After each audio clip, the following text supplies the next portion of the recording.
Welcome to Jasvitha channel. இன்றைக்கி ஒரு Chettinad chicken பார்க்கலாம். இது பிகினர்ஸ்க்கு யூஸ்ஃபுல்லாக இருக்கும். கம்மியாக ஒரு 1/4 கிலோ கறியில் தான் செய்கிறோம்.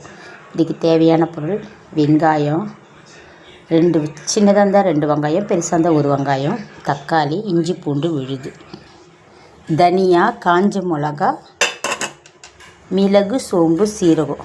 இதை வெறும் கடாயில் ரோஸ்ட் பண்ணிக்கணும். அப்புறம் செய்முறை பார்க்கலாம் வாங்க. தேவையான அளவு நல்லெண்ணெய், எண்ணெய் காஞ்ச உடனே பட்டை லவங்கம் போட்டு வெங்காயம் போட்டு வதக்கணும். வெங்காயம் செவந்த உடனே இஞ்சி பூண்டு விழுது, பிறகு தக்காளி போட்டு வதக்கணும். பிறகு மஞ்சத்தூள் போட்டு எலுமிச்சப்பழம் போட்டு கறியை கழுவி அதை போடணும்.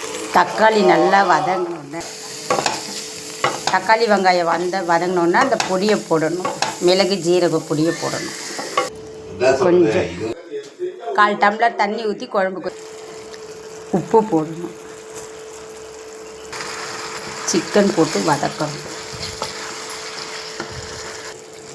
கறியை சிம்மில் வச்சு அப்படியே வதக்கணும். தண்ணியே ஊற்றக்கூடாது.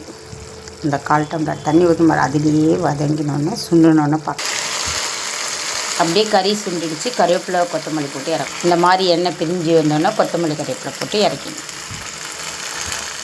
இது செட்டிநாடு சிக்கன் தயார்.